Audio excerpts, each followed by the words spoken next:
Stand by. Shooter ready. Stand by. All right, welcome back to another episode of the PRS Podcast. And we have Jeff Guerry here, pro shooter, winner of many matches. I'm going to let him do his own introduction here, but welcome to the podcast, Jeff. Yeah, appreciate it. Yep, happy to be here. Heck yeah. We've talked quite a few times lately. Finally get to see you for once here. Absolutely.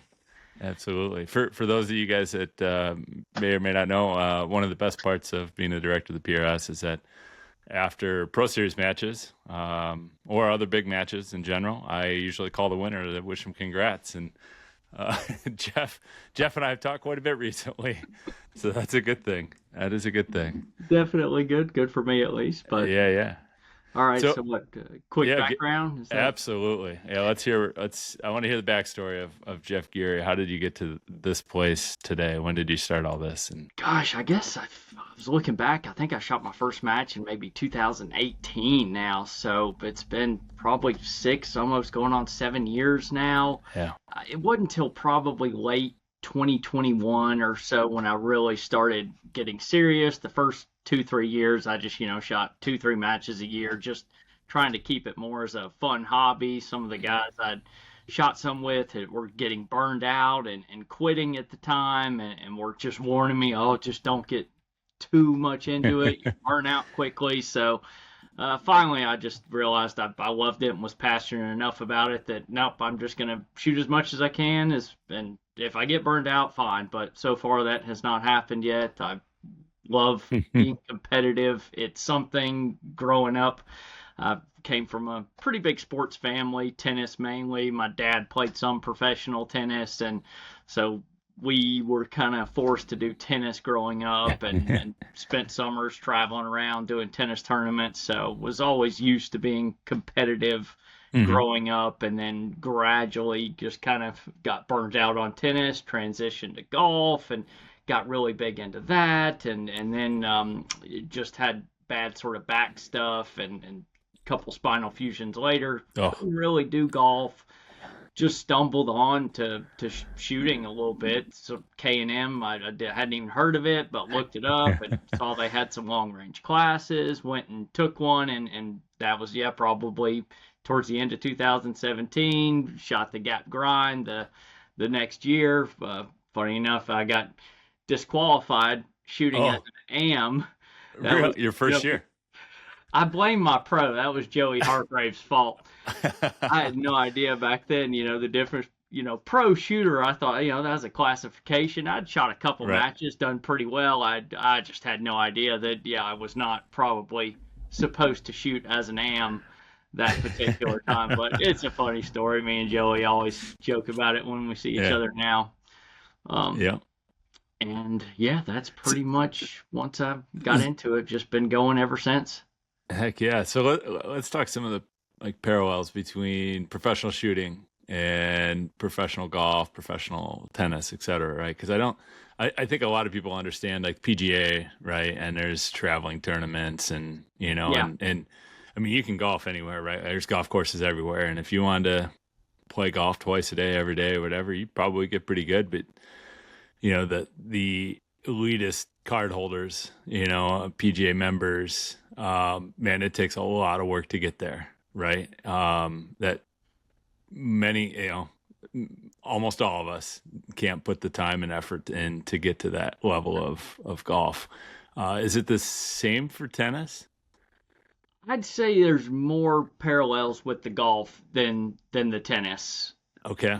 For shooting, definitely. Yeah, for the shooting stuff, it definitely transitions more. I mean, the tennis, I think just growing up, doing that hand-eye coordination, that kind of stuff helps making split-second decisions, where to maybe hit the ball, where to go, strategy, things like that definitely come into play. But just as far as, shooting PRS now, it feels more similar to golf. I think that kind of transitions a little bit better. Sure. Like tennis tournaments are, I mean, you could travel the country, I'm assuming, every weekend if you wanted to play in tournaments. Is there a lot of money in that? Is it, what's the competition like? Yeah, I'd say the competition is incredibly deep in tennis nowadays. It's a lot of money on the pro tour, Hmm. especially. Uh, yeah, that is just a very hard, grueling road. I would lean towards golf, just a little easier probably to, Oh, well, no not joke. Yeah. easier, but just the wear and tear on the body of Hmm. tennis, running around hard courts, knees, everything is, and Yeah. just the amount of physical energy it takes to do that. I would transition or try to do more golf if I was Yeah. a young person coming up into it. Yeah. But all right. So that being said, what do you do professionally now? I do teach tennis. Yeah. I've kind of the last 3-4 years just had a lot of injuries, knee things, shoulder Hmm. things, and so I kind of transitioned more doing part-time kind of clinics, some private Sure. lessons, and as I've gotten more and more healthy, it's I haven't jumped back more full-time. I've stayed more just kind of part-time. I've just been able to have the ability to not have to work Sure. full-time, so it's been more just fun doing it part-time, and then that enables me to go practice and then travel to shooting matches and do Yeah. that. So it's a pretty good balance right now where I can usually work, Tuesday, Wednesday, Thursday, or Monday, Tuesday, Wednesday if I need to Hmm. travel somewhere on a Thursday. So yeah, that's kind of my schedule. It's very, very lenient as That's it's, awesome. where is it 2 o'clock on a Wednesday here? Where is it Wednesday? Yeah. Thursday. Today's Thursday. Oh Yeah. boy, that's bad. Yeah. Yeah. Yeah. Yeah, this was one of my light weeks, so That's awesome. That's yeah, awesome. after traveling and shooting the last basically month, it feels like. Yeah. There's a lot of folks that I call, and wish them congrats on winning a big match on a weekend. And, maybe it's Monday or Tuesday afternoon, I give them a call, and I am maybe I'm not surprised now, but early on I was surprised at how many guys I would catch either heading to the range, at the range, or coming home from the range, right? That they just won a match Sunday, and here it is Monday afternoon, and I know this happened with you and I at one point where I called and you're like, yeah, I'm just leaving K&M right now. Just I had some leftover ammo from the weekend and wanted to run a rifle out and practice a couple things. Is that which I think for most mid-pack shooters is like unimaginable, right? Like you For just sure. won and you're back practicing, I right? was at the range Tuesday, so 2 days ago. I was there, and I was mainly there because I look at the forecast a lot now. A lot of my weaknesses I found out. I just don't get to shoot in heavy wind. So anytime I Mm-hmm. see some Mm-hmm. big wind forecasted, those are the days I kind of single out. Okay, I'm going to. And Tuesday looked like we were going to have 15 to 30 mile an hour winds. Okay, that's my day. I'm headed to the range. So that's where I was most of the day Tuesday. That's crazy. I mean, you just got your third win, Yeah, 300 points.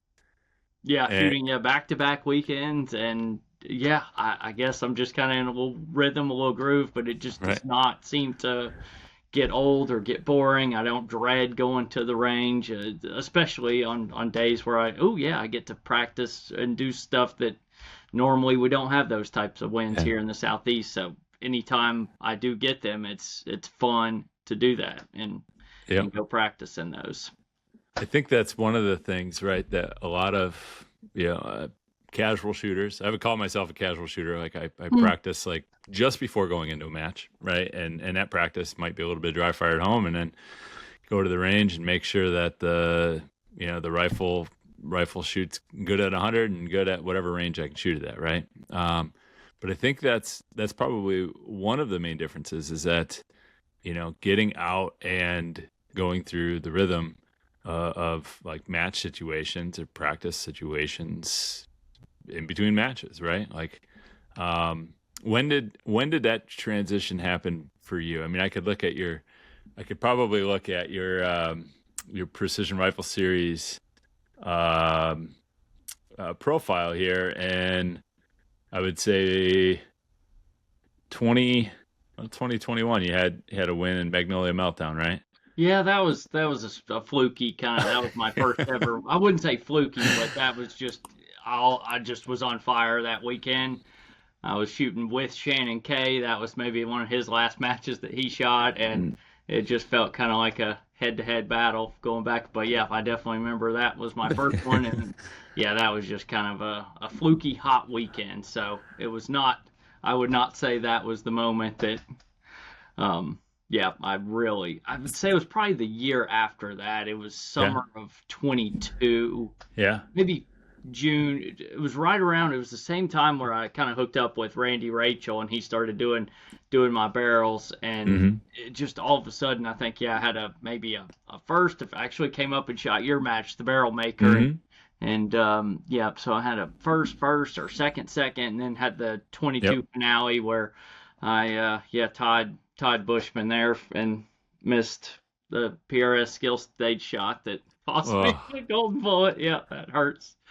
I know exactly what you're talking about. I've seen it on Shooting USA, the video that they produced, and I mean they boiled in the drama for us, and it is heartbreaking to watch. Yeah, I told Austin just a couple of weeks ago when I saw him at Box Canyon, I was like, man, it's a good thing I did not know you very well back then. If I'd have known him and known, it would have just been much more painful to miss that shot. But back then I was like, he's a great shooter, a great guy, he deserves it. Yeah, little did I know. Yeah. But yeah, that was probably when I really started putting in the hard yards, so to speak, getting out to the range at least once, twice a week, probably twice a week for sure, and focusing more on practice and not just, I would just go to the range to shoot. That time it was more going there to practice, started hooking up with better shooters, talking to them. I talked to Chris Katalik, is probably the top shooter I talked to the most, and just as analytical as he is, he's always a good person to run stuff by. So started just kind of getting involved with more of the top guys, squatting with them a little bit more, and that was just everything just kind of started falling into place. Right on. What so when you like a practice, what's a typical practice session for you then? Like you and your home range is K&M, right? You're right down the road from it? K&M is like, it's about 4 hours drive for me. Okay. So I do, it's called Dead Zero. It's like an hour north of me, maybe 50 minutes north of me, but they have electronic targets at pretty much every 100 yards out to 1,000 yards. But I've gotten to know the guys there well enough, and they gradually have put in some steel targets at kind of 3, 6, 8, 9, 1,000, and got some big, small type targets at every distance. So I've given them a bunch of steel to put out there for me, and they're great. I definitely give them a good Christmas tip every year for awesome. All that. But I'll try to go and I do a lot of just multiple distance, shoot maybe one round at 600, one at 8, one at 9, one at 1,000, and just kind of move in between each shots. I just try to make practice as hard as possible, so then matches seem a little bit easier. So shoot a lot at small targets, so I miss a ton when I practice, and sometimes I don't do as much positional practice. For whatever reason, it seems like I'm mainly just practicing prone, or I like tripod rear, so I'll do some tripod rear.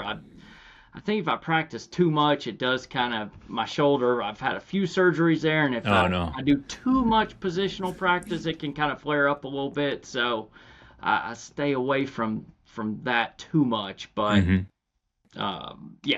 that's a lot of prone, a lot of dialing, a lot of prone, a lot of dialing, a lot of holding, a lot of wind judgment, all of that. A lot of wind stuff. So especially when I get out there on the windy days, it can just trying to. It's still a square range, so I don't have all the different kind of directions. That would be awesome to be able to shoot some different directions and that sort of stuff, like Box Canyon. Oh my gosh! But it's what I have. So yeah. Well, and I think I use that excuse all the time. I'm not gonna lie. Like I don't get to practice much. There's a range. It's where we host our regional stuff now. Or I don't host them, thank goodness. It's Brian Caesar and Rick Kutcher that run all the Wisconsin stuff, and I get a chance just to show up. I usually bring new shooters with me, and but I belong to that range. It goes out to 660 yards, which is just enough. It's a square range. They have a lot of props there. I have to plan more than 24 hours in advance if I want to use like the 600-yard line and not shoot through these concrete tubes, right? So I got to, like, as a NRA certified range officer, which I went through the whole class and all that, I got to open the range, which requires 24 hours advance notice, and then anybody can show up. And then I'm responsible for that. So typically I go there, I shoot through the tubes, I, just run my data out, make sure everything's good, from 300 to 600 yards, So I have lots of excuses of not, of not just getting out and, like I'm not great at tripod rear, need to get out and just probably get on a crappy barricade and practice, right? I mean, is that what you're saying is the secret here? Like in 2022, you said, hey, I'm going to treat this like a professional sport. I'm going to start practicing twice a week. Is that all that you put into it? Is there at-home stuff too? I know, like, did you stick with the same caliber? Did you try changing calibers and loads and all of this, bullets? Yes, unfortunately, I'm not very good at sticking to one thing. Sure. It probably held me back even for a couple years. I've gotten better at it. I'm still a tinkerer, always probably will be. It's fun. Yeah, it's fun. It's fun. And I think that is part of the thing that keeps it fun for me. I enjoy gear, trying new things, testing new things. So, yeah, and having the time to play around with it probably makes it worse because I do have a lot of spare time. So, I do have time. I will try this. Yep. And especially now having a 300, I'll probably try even more stuff. And may even dip into sportsmen and all that. Love it. Yeah, treating it like probably a professional sport, or at least wanting, I think just the competitive nature of me, knowing I was kind of close to the top, but still far enough away that I just wanted to see if I could get there. And just started working and just figured I'd figure out along the way what I needed to do, or from asking fellow people, watching what was working. Sure. I'm always been a visual type person, so I can typically watch other people and, okay, that looks like that would be good. Try that. And yeah, something with the tripod rear especially just kind of worked for me. And I think I just started using it a lot more, especially ever since missing that skill stage shot. And now the skill stage is not a gimme. And I mean, it was a gimme back then, just kind of a race, drag race type stage. And with that smaller target, I see people, good shooters, miss it all the time in good conditions. So that's one stage I just ever since last year, I think, used tripod rear on that stage. And typically, if there is a stage that I can use it in time, so I'm going through some of these matches, I probably used it 4 or 5 stages at every match. So I'm getting a lot of time with it. No joke. Okay. So yeah, I probably just use it that much more than most people, and that's why I'm just more comfortable doing that at this point. Yeah, I've since we rewrote the PRS barricade skill stage, twice last year I took a 1 on that stage. Yeah, I've not taken a 0 yet on it, but and I can't. Yeah, it's bad. It's tough. I've gotten caught in some weird wind situations where I've missed left and right. I think shooting it at VPRC, we had some big wind, and I think Bushman actually dropped 5 on it a couple weeks ago. So it's out there. But when you get some weird wind, and especially if you have one that's the 400 or 500 and you got a pan in between, you can definitely eat some dirt there. Yeah, and I like that. I like that it's challenging. Right. I wouldn't say that it's, because in certain conditions it could be easier. I'm not going to say easy, in certain conditions, it could be really, really manageable. In certain conditions, it can be extremely difficult. But it's straightforward, and I think we'll see, not to the same extent, but I think in 5 years, that stage will be. It won't be a gimme, but I think it'll be more manageable. I think there will be things that that develop. You couldn't see from, let's say, 2019, when I think the skill stage first came out, right? And it was a 10-inch circle at 400. And back then it was, man, I remember shooting it in that time frame, and it would take me 90 seconds, and I'd be pretty proud walking away with a 6 or 7 out of 8. Yeah, you never dreamed sub 30-second times No. would kind of be even No. possible back No. then. So, and yeah, I'm starting. I mean, with I've seen Rudisill and Caruso Mhm. do the new one in some. I mean, Yeah, I wanna say 45. around that 42, 44 42. type time. So it's Yeah, I who don't knows? think With it's it. out of the possibility that there could be a 35 or 36-second run on it That's at crazy. some point Yeah, that's crazy. in perfect conditions. Yeah, it has to be. I mean, if you get caught in a tailwind or headwind, like, all bets are off. Yeah, all bets are off there. Yeah. You might get Yeah. it in the 35 seconds, but not clean. Right. Yeah. So, you mentioned being a tinker and whatnot. Has your rifle system stayed the same so far this year? And your year started, man, you have 6 matches in I've so shot far. 6 matches now, so Yeah. I've been very active. I was kind of looking forward to a little bit of a break. And I'll say it's April 17th when we're filming this, so it should come up in the next week or two. But 6 matches, and Yeah, it's a lot of guys mid-April. won't shoot 6 all year, so Right. the system has stayed relatively the same. I've managed to I'm sticking with one chassis. Mhm. So I'm using the Vision Pro chassis, and I have a Lone Peak Action. I've tinkered with optics. It's like a European special right now. Yeah, the European special. If you have the Oklahoma special or Okie special, That's right. this would be the European special. Where I think there's a lot of guys over there I've seen running Lone Peaks. Lone Peaks and Visions, yeah. Yep. That's the Yep, and Visions. Norwegian and Swedish special or something.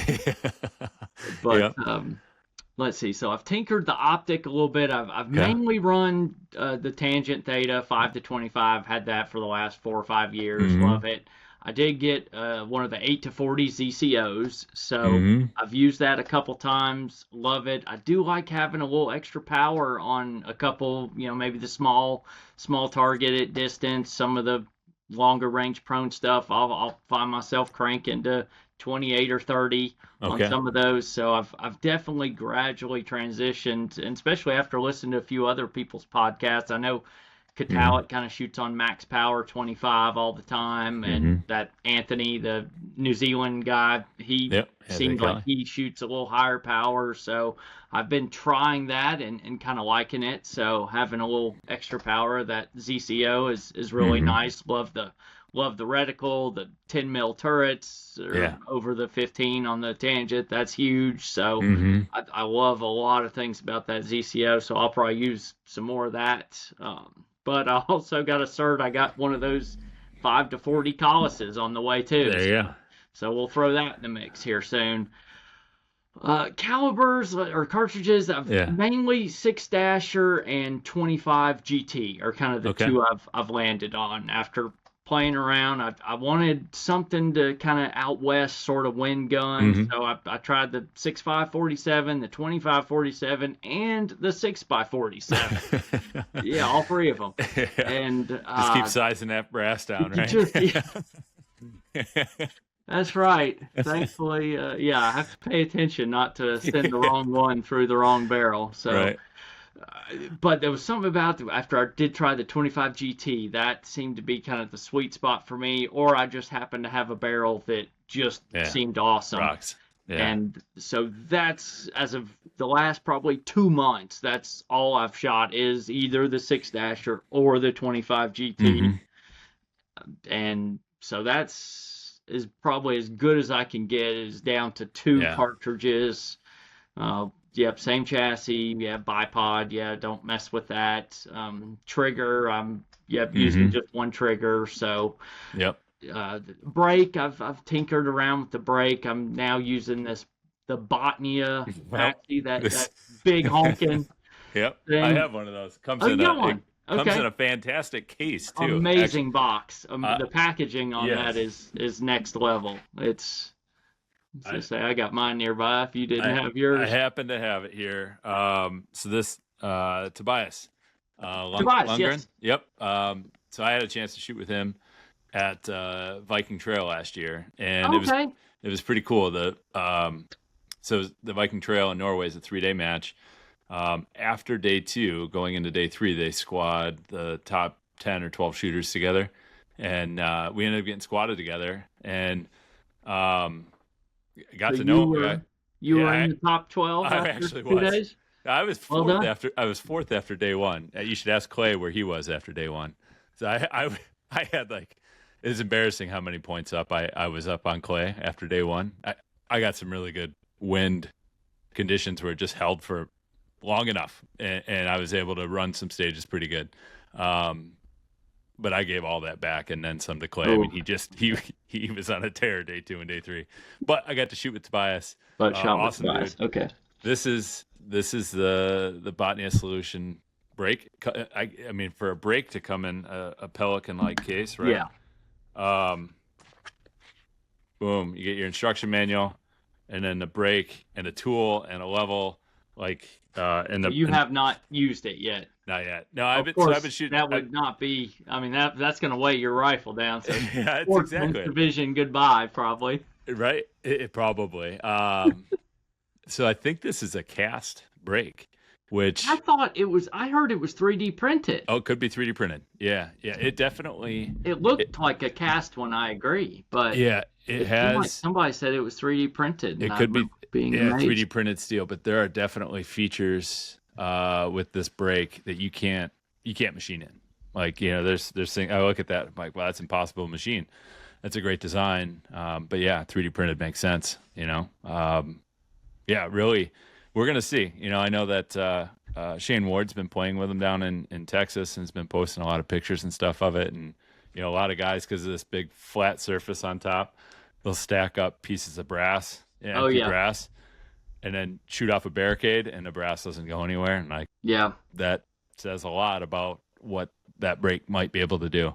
So we'll see. I don't know. We get I'm very fortunate. I'm not gonna dismiss that guys throughout the world and industry, will send me something to get to play with. And Oh yeah, because certainly I've got quite a few questions from people like, oh wow, see, I'm almost $700 for a break. That we're in that right, territory. That's a lot of money to spend. And right. after I played with mine for a little bit, I immediately bought another one. So I liked it that much, and Yeah. used it in I guess 2 of my last 3 wins. No and joke. including Okay. this past weekend, and it's a great break. And I mean, Yeah. the machining on it's phenomenal. It's first break I've probably ever screwed onto my barrel where hmm it just felt like I was screwing on butter. It Yeah. was Yeah. just Super so smooth. smooth, and so the quality is there on that. Yep. He did a great job, but it's the concussion's there. It's Yeah. loud. That's the problem with it, right? Like the most effective brakes Yeah. require more ear pro, and even then, like the pressure against your face, you typically you can't avoid it, Yeah. But Yeah. So I was trying to do some trigger cam footage between it and the Chad, and seeing it's just it's tough to. I don't know if I can really tell the difference or not, but sure. yeah, all those great brakes are pretty effective at Yeah. reducing the recoil. So Reducing recoil, but it's all that pressure. I love shooting with a can though too. oh gosh, yeah, that Box Canyon match is just phenomenal with the suppressor only. That's probably my favorite match of the year Okay. because of that. Very very pleasant to Yep. be around cans So- for 2 straight days.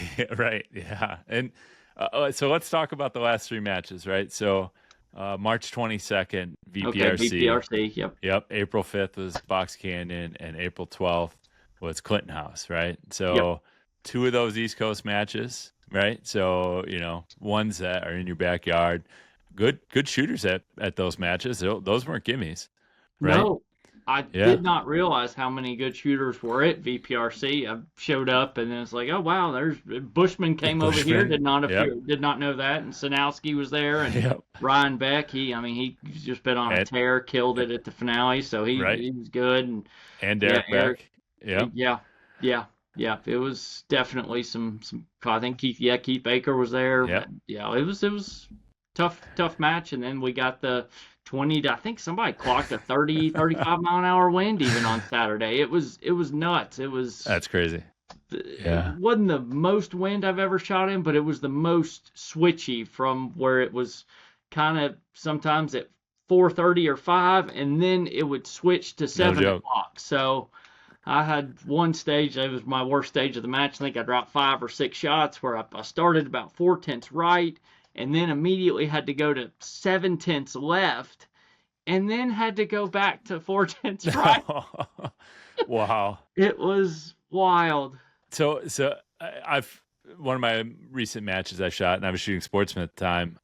We had a tailwind that was basically the same thing from, I don't know, 5 to 7 the entire time, with targets between, I'll say, 11 and 1. Right, so it's like the worst condition where you're shooting left and right, and you got a left and right tailwind. Left and right tail. Yeah. How do you pick up on that, or how do you see it, or like how do you make adjustments mid stage? Right, because I think a lot of guys, you go into it with a plan, and you're going to execute that plan no matter what.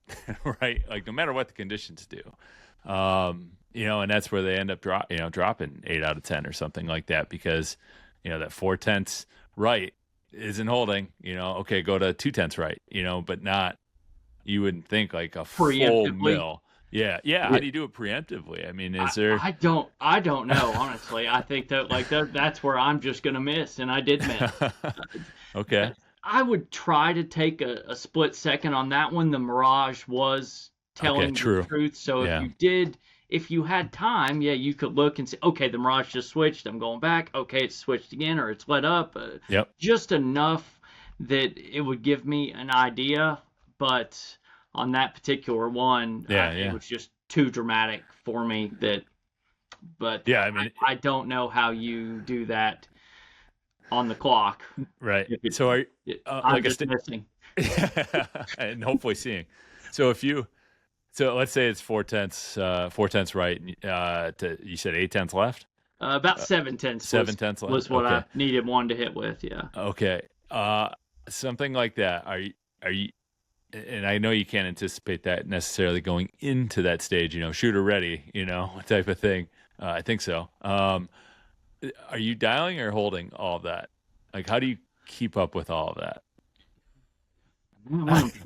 That one I had 4/10 right rolled in, because at that point we had it was only from maybe it was around that 3 to 5 o'clock. It had not switched to 6 or 7 yet. It was in the process of doing that, but I think I was the first one that happened to, and then it just kept happening after that. So up until then I'd seen 7, 8 shooters, and it was strictly consistent.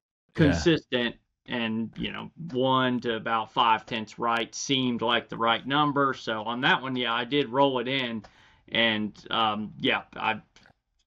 first one I think I was just barely off right, so it was almost like I needed maybe only 1/10 right. But then when I went to the far target and sent that shot, that was when it was 6, 7/10 off the right, so I had to go way left there.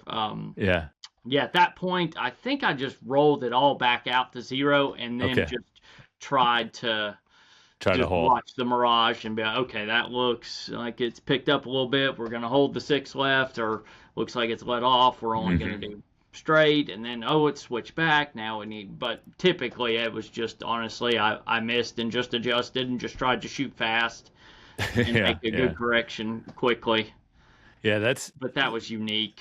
That was sure. Well, I not all that unique, man. I get caught up in that stuff all the time, right? Where, I've gone through parts of my shooting progression, we'll say, right, where go from holding everything to, okay, now I'm going to dial stuff, right? Like, I talk to the JTAC crew, they dial everything, right? And then you can precisely hold, center on it, and you can make fine adjustments, etc.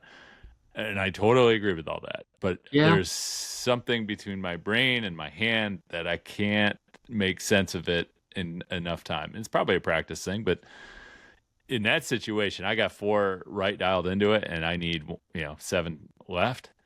I mean, the thought of holding over a mil left to try to like that's initially where I would go. I'm like, oh my gosh, I got to hold a mil left with 4 in it, to go in the other direction. I would just get so lost. Like that's a I'm taking a 1 or 2 on that stage, but Yeah, on something like that, I can see the dialing every shot. I've never tried that as much, but I don't shoot out in the Oklahoma area as much to where typically I don't need that. I'll dial if it's been very, very consistent and it's 3 or 4. I'll dial if it's usually over half a mil. If we're only talking about 2, 3, 4 tenths one way or the other, I'll usually just hold that unless we got a really small target we're dealing with. But sometimes if I dial one way and then I might need to hold the other way, that can confuse my brain. Oh my gosh! So I'd rather just hold that. Yep. Yeah, and that's where I'm at right now. Right, wrong, or indifferent. But like in switchy wins, like, man, I make sure that thing's on 0, and I try to look at Mirage. If Mirage is telling me something. Much my way also there. Yeah, because then if I look at Mirage, but I didn't realize I got 4 tenths left rolled in, and then you can start holding based off what you're seeing, and then forget that. Yeah, problems. Yeah. No, that's crazy. All right, so that was VPRC. A lot of good shooters there. Then you screw on the can, and you go out to Kansas to Beamer's match. Yes. Obviously, this is the heartland of America. There are so many good shooters within driving distances there, right? So you were first, Clay second, Shane Ward third. I think that's one of his best finishes. They had a Pro Series match. He won the Rimfire Championship last year. Chris Katalik, your buddy. Right. Yep. Zane Kuhn, who's been like on fire with a suppressor this year. Ted Clark got his first win this year. Austin Bushman, Dale Rhodes, Austin Orgain, Francis Cologne, all round out the top 10. Jeez. Yep. Yeah. Yeah, this is crazy. So let's talk about this. The conditions were cold, super cold. Very cold. I knew that going into it, so I packed pretty much everything. Almost didn't even go because they canceled my flight is when I got to the airport, and I ended up having to go to Atlanta and then fly direct, which was a couple hours away. It worked out, so I got there. I'm there, and tune-up day works fine. Okay, Saturday it starts sleeting when we first get out there. I'm like getting pelted by it. I'm like, what is that? It hurts. And holy cow, it's actually sleeting. That starts turning to snow. But the good news is I packed all the winter gear. And that was one thing I made a point of this winter. It seemed like every year I show up to the finale and all of a sudden I'm going from 80-degree temperatures to somewhere in Idaho potentially where it's freezing, and I've got on 8 layers of clothes, and I'm just like, wow, I'm just not comfortable here shooting in it. So every crappy day we had this winter, along with windy days, that was when I got out to the range. So if it was freezing or snowing, whatever, all right, we're going out to the range today. You're putting the work in. To get comfortable with that. So it was actually, everybody was complaining, oh, this is miserable, it's freezing. I was like, this is awesome. I was actually having fun. The snow was kind of cool. We had to stop. The snow got so bad we couldn't even see the targets, so we did have to stop for probably an hour and a half, and that I think got people a little warmer, sat in the cars for a little bit. But yeah, Saturday was just brutal. With the winds picked up then, so we had 30 miles an hour wind. I held my most ever. I had to hold 4.1 mils. No joke. Made an impact at 4-1. Made an impact. Second round impact. First one missed. But yeah, never held 4 mils before. So that's crazy. Saturday was just kind of survival. Just don't shoot yourself out of it. But I actually shot really well Saturday. I was surprised when I was 6 shots back of Zane. I think he dropped Yep. 15 shots that day, which He going back was on through fire. that was, I mean, that had to be one of the best shooting days of the year for anyone. That 15 is nuts. So going Yep. into Sunday, I'm like, man, I'm 6 back, but I knew it was going to be a tricky day. Just figured for whatever reason, Sunday, I just kind of fell into the zone in a way. Everything just kind of worked. It seemed easy. It was just one of those days. Yeah, right. Yeah, I was just kind of dropping one shot every stage, but they were really tough stages for the most part. In those conditions, it was just slowly gaining on the field, and then cleaned a couple, and I did not know, with no live scoring, where everybody was. So it was just one of those, let's just finish and see where we're at. And then Beamer came over and kind of mentioned that a lot of the people were down like 18 or 19 shots for the day, and I'm counting. I usually don't keep track of that, especially when I'm shooting really well. I just keep shooting. Keep shooting and go. So I started out, and I was like, okay, 1, 2, 3, and then I was like, wow, I'm at 9 for the day. So shot great day and ended up being good enough. So that's awesome. So. One of the things you mentioned there, live scoring, right? Is that something like the AG Cup is live scoring? You shot the AG Cup for the last few years. Is that something you'll watch? Yeah, I love the live scoring. Really? Yeah. I usually don't watch I'll watch near the end. Okay. I just kind of right towards the end. I like to know if I'm in contention, if I have a chance. Not that I'm going to try harder or something, but I think it's just that little extra focus. You're maybe just growing up, I'm playing tennis. I always have an opponent, so it's just kind of you're playing against somebody. You want to know the score, and this is where it's probably more like golf, where you're playing the course or the field. You're not playing against somebody, but I think it helps me knowing the score going in the last couple stages, what I possibly need, and especially based on, if I knew I needed an X score on a certain stage, I might opt to shoot it a little bit differently than if I did not know. Tripod rear, you mean? Tripod rear, yeah. This past weekend, I opted to do a tripod rear on the last stage. I did not know the score, but I'd heard the score, so I felt confident there. But suspected, I'm definitely I enjoy when we do have live scoring. Okay. Now, if I'm shooting crappy, it doesn't really matter. You don't need to look. Don't need to look. Yep. So, all right, this last weekend was the first Pro Series match at the Clinton House. Tommy Goodson put this match on. This is where we've had the AG Cup the last 3 years, 2 years. I would say 2. 2, yeah. It was in Georgia, and then it went K&M. Yeah, because it was K&M 22. Yeah. Yep, and then it went. Tom took it to the Clinton House. Awesome facility. They've at least 2 years ago at the AG Cup when we were there for the first time. You could see the immense amount of work that they put in, and trees cut down, and berms pushed up, and tremendous work. Yep. Tremendous, yeah. A lot of acreage there. The winds, how were they for the match last weekend? Were they decent? They were not bad. They were all over the place. They would switch 90 degrees on you in a heartbeat. Wow. But they were not bad. It was, I'd say, 10 miles an hour was probably the most I ever read. So it was probably more in that 3 to 6 range. But it could go any direction. Really quickly you've played. Very quickly. Yeah. So, here, again, solid shooters there. Ben Gossett, Ryan Beck was there. Chris Valdez, Ken Sanowski, name some. Yeah. Patty Youngs, Derek Warren, some really good shooters that chose to stay in the East Coast last weekend. Man, so what happened here? And you won by 3 impacts. That's right. Yeah. That's right.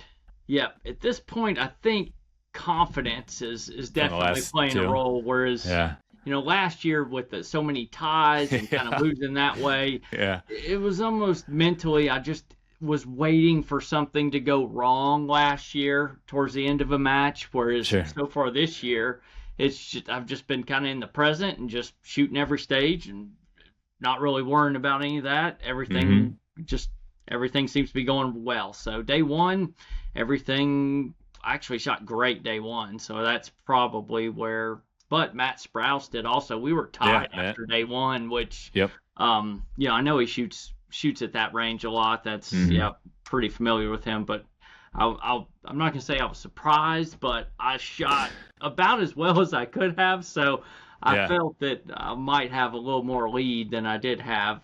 Right. So be it. I think the difference there, day two, we started our squad. Sometimes you got to have a little bit of luck. A little bit of luck. We started on the long range stage. Well, there were two long range ones, so I shot it first and fifth probably. He shot it, I think, third and then second to last. Shooting the one, he had to shoot second to last. That was when the winds were at the worst. I know he dropped at least 3 or 4 on that one, and that was honestly probably the difference in this match right there, where getting that long range out of the way, and then just kind of everything was hard though Sunday. I just didn't feel I was shooting all that great. It was just every impact seemed like it was just a struggle for me. Okay. I don't know why. Shooting the 25 or the 6 I dasher? shot the dasher. I went back to the dasher this weekend. The 25's probably got one more good match on it, and I wanted to save that for an out west match potentially. So I went back to the dasher, and with that Botnia break, it was funny. It just hardly the rifle just did not move.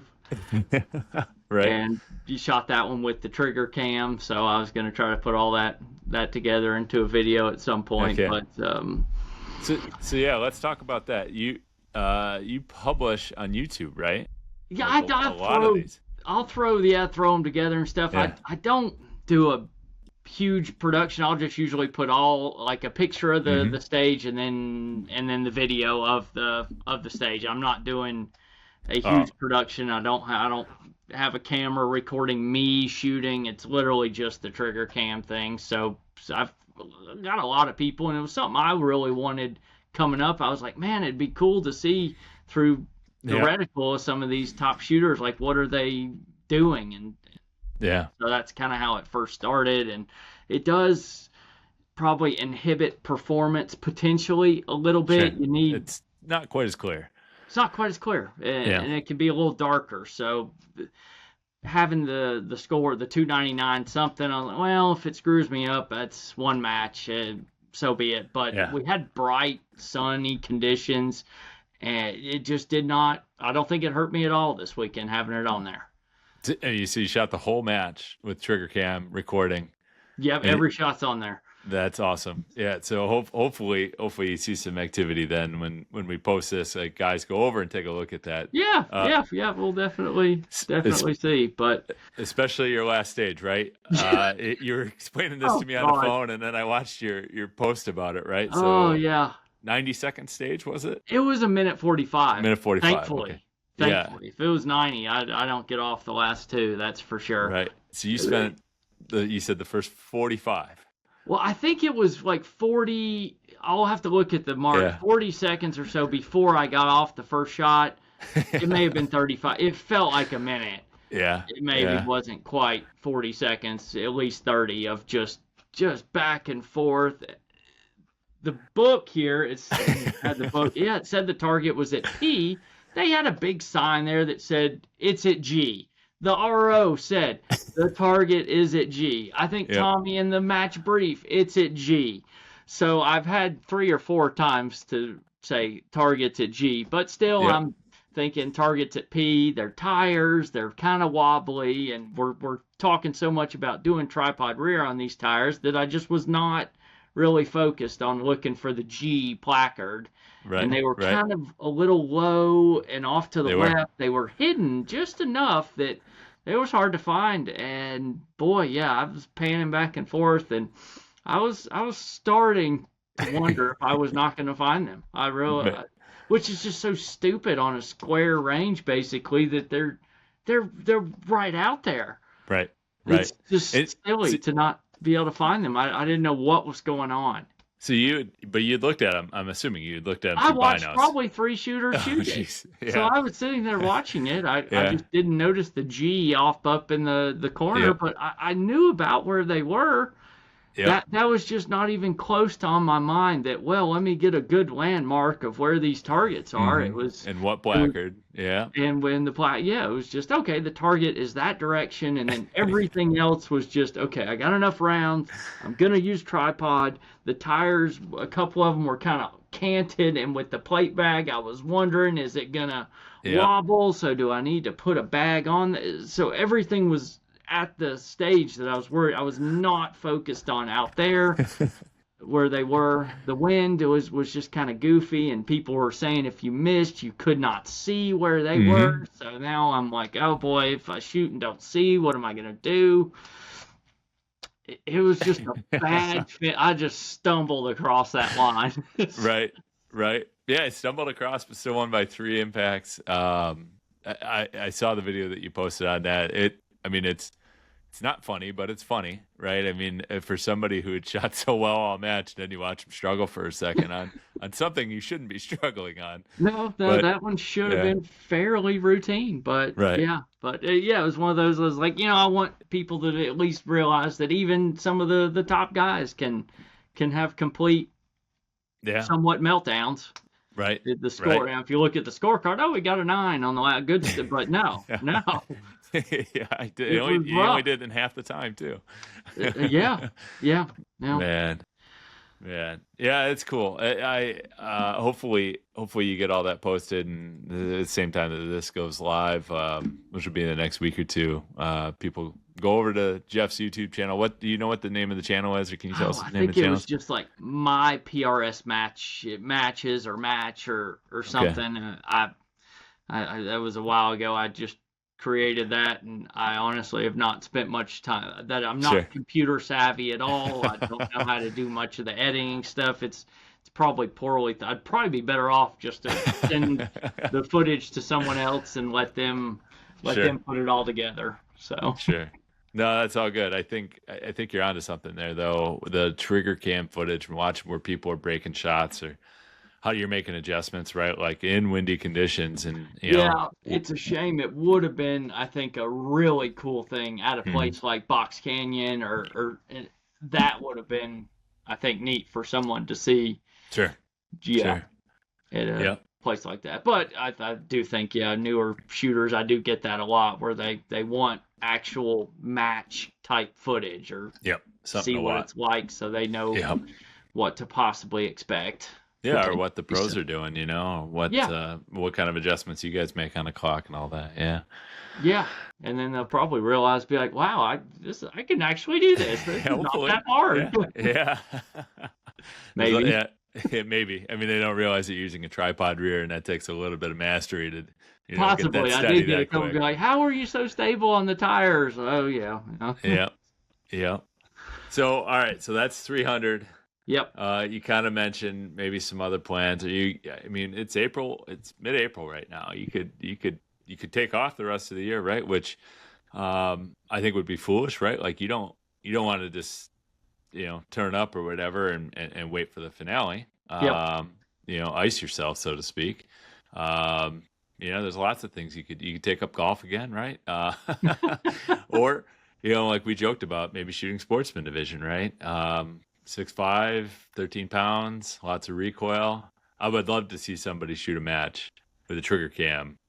Somehow you got to get the trigger cam to fit in a weight limit. I smack myself in the face, with the trigger cam on that. Yeah, right. Need some really good recoil management there. That's a good question. I don't know. I'll try shooting just in practice a sportsman rifle and just see. I know my buddy Randall Hand, he shot one with that. He said he was never doing it again. So. But I think he had a break on it, and but I'll at least try it. I that would be fun to do that. Don't think I would do TAC class. That Heckler told me stay in my lane, so I'll avoid that. Yeah. I mean, that's a good point. Like Heckler said, you you could honestly, you're in a position to go steal points, right? Like, Yeah. if you wanted to go into another division to have fun, likely you're going to do well in that division and maybe steal some points from people, right? Or alternatively, you could just shoot every match the rest of the year and block everybody else, right, with points. Yes, this streak will definitely continue. The only thing I did want to try, I've seen a couple videos the last month or so that I think Derek Webster, that DI, they bought that Sherman Wildcat thing, and that I think it was the seven Swick.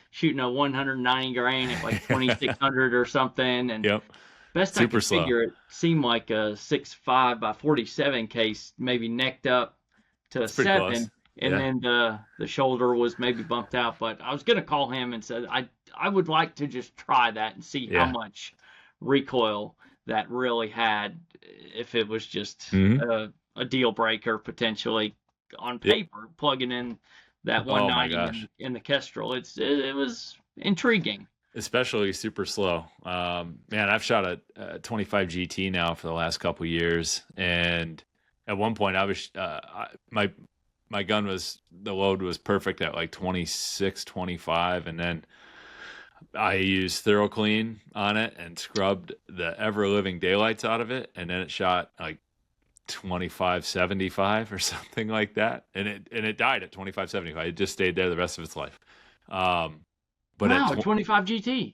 A 25 GT. 2575. Yeah. And there were times, even off a barricade, I have an image that's burned into my mind of shooting out of a bus window at one of our local regional matches, and I was shooting west, and the sun was at like 11 o'clock, or it was like 11 o'clock in the morning. Like, it was just a little bit behind me, right? And I could actually see the copper base of the bullet. That's cool. It was like, and I could tell. I mean, based on the last shot, and then take another. I mean, that bullet's halfway there. I'm like, there's zero chance that bullet's missing. Like, I can see the bullet. It's going so slow, and it's on the same path the last one went. Like, that's hitting the target, and then move windows. Like, it was awesome. So I think 190 grain at 2600, 2550. Yeah. Where you have all that BC, I think it could be fun. It could be really fun. You just super slow. It's just causing a huge wake in the air. Yeah, that's probably the one thing I would like to at least try in the next few months. So So what if you win a whole bunch of matches with that? What if you win your first match with that? I may not tell anybody. Until they see this monster bullet. I mean, when you're squatted with somebody shooting like a 6 Creed at like 3150, and you're like, yes, pow, ding, you're like, whoa, yep. Yeah, I think you would know when you hear thump. It's like a mortar leaving. First got me on the 6x47 just to try it. Fred Mudd was shooting one at MPA last year. I mean, just watching the tray, it was like just little laser beams at the target. I was like, wow, I got to at least try one of those. But right. It was, I think, just a little too. My eyes just couldn't. Couldn't see it as well. That's the same. That's why I've stuck with the 20. Well, I say stuck with the 25 GT. Now I'm shooting 6.5 Creed in a Sportsman. But I mean, older eyes. I've found that the slower things go, the more I see. Yeah. And are you shooting the 153.5 Burger? The Hornady 153 A-tip. The A-tip 153 A-tip. Okay. 2605 or something like that. I mean, within a few feet. That's pretty good on paper, though. That 153 A-tip. BC on that's what, like 350 something? Yeah, 355 is what I got plugged into Kestrel, and it lines up with Ford off with theirs. Whatever the factor is, it's exactly right. And it shoots well. It shoots extremely well, and it's a big enough bullet that wherever it hits, whether it's plate or dirt, like even on a Sportsman rifle, like I can get back on target and I know where that one went. Okay. Slow enough, big enough that you can see it. But yeah, man, it would be cool to see. It'd be cool to see you shoot 7 Swick and see what happens with it, man. Well, I'll definitely let you know once I can get one going. I gotta figure out how to get brass and all that stuff first, though. Yep. Yep. Well, Derek will help you out with that. I'll give him a shout. Yep. Absolutely. Yep. All right, man. Well, hey, thanks for coming on the podcast, man. It's awesome having Absolutely. you. Congrats Yep, on your yep. 300 this year, man. That's awesome. Appreciate it. Good to have a legit 300 this year, as opposed to the backdoor 300 last year. It just With didn't all the feel. ties. That just never felt right. It worked. Yeah. Yeah. Well, Yep. congrats again, man. Thanks for being here. Okay. Thanks, Ken. Appreciate it.